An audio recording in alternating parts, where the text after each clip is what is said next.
Hey guys, Zach Draskovic here. Welcome to the channel. Today I'm going to talk to you about often overlooked concept that can make or break your fishing day, and that is speed. Despite being commonly overlooked, speed is one of the most critical factors when you're out there fishing. A lot of people especially overlook it when they first get their forward-facing sonar. They get their live scope out there and they're like, look out, Jacob Wheeler, there's a new sheriff in town. And they'll get their little Demiki rig and they'll find some bass and they'll toss at them, not get bit. Toss at another one, not get bit. Find some more, not get bit. And they'll fish all day and not be able to catch a single fish on their live scope. And often it's because those fish weren't wanting a slow presentation, they were wanting something faster. Or if they would have just adjusted and got a jerkbait out, that could have really made for a great fishing day. Just like some people, when fishing's tough, you can take size to an extreme using a really small bait or a really big bait. You can go and use the speed of your lure to trigger some bites in those hard to catch fish situations. If you've never had a pet dog or a cat, you may not understand the concept quite as well. But I'm going to use my basset as an example. Sometimes you can get a toy, get a ball, hold it to them, and they may mouth it. You may be able to get their interest.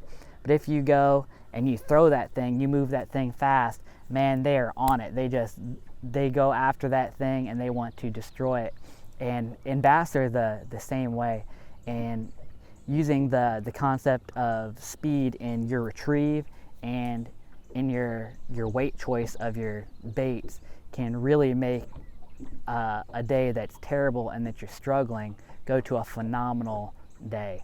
One bait that people tend to get speed right with and rightly focus on speed with is a jerkbait.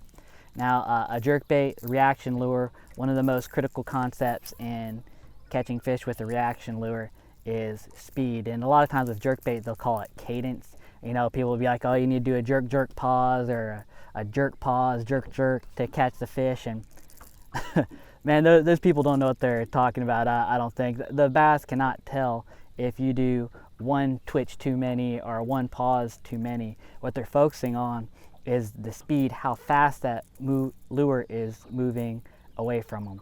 They're focused on the speed of the lure and not necessarily the exact amount of twitches that the bait is doing. Now on my most recent fishing trip, I got on a really solid jerkbait bite, and let me tell you, I wasn't doing no jerk, jerk, pause. I was doing jerk, jerk, jerk.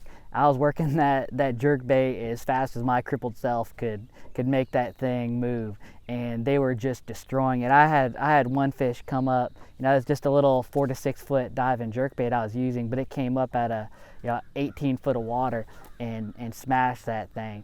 I'll always, if I can get a good reaction bite going on a fast moving lure, if I don't have to slow down, that's obviously the most efficient way to cover water and catch fish.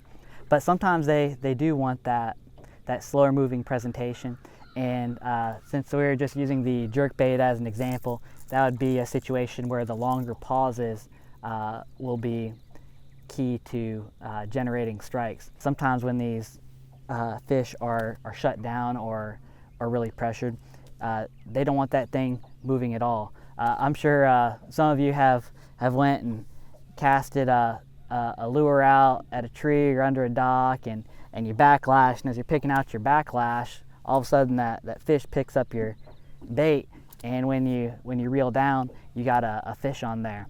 That's on the other end of the spectrum here. Sometimes fish will want something just completely dead sticked, and you can use this concept as well, speed, in terms of weight. With hard baits, people tend to get speed right and rightly focus on those, but with soft baits and plastics and jigs, they tend to forget about it. You can cast a jig out, and if they're wanting a slow retrieve, dead stick it, but you can also manipulate the weight that you're using to use speed in your favor. If they're wanting something that's slow moving and dead stick, lightening up your weight instead of using that 3/4 ounce or ½ ounce jig that you normally use, lightening up and using, you know, a 3/8 or 1/4 ounce jig can keep that bait up in the water column longer and trigger you some more bites. Punching, you know, when you're punching, a lot of times they say, you know, use the lightest weight you can get away with, but that's not always the case. You know, a lighter weight will help keep you from getting hung up more when using plastics, and a lighter weight can keep the fish hooked up a little bit better. It gives them, you know, a little less leverage. But sometimes them fish, you know, especially in a pressured lake like Guntersville, have seen a million lures go by them. They know what a lure is. So having that a heavier weight, having that bait shoot past them, will just give them an instant where they have to either commit or let it go. So use these tips, like, subscribe, and I'm sure you'll load the boat.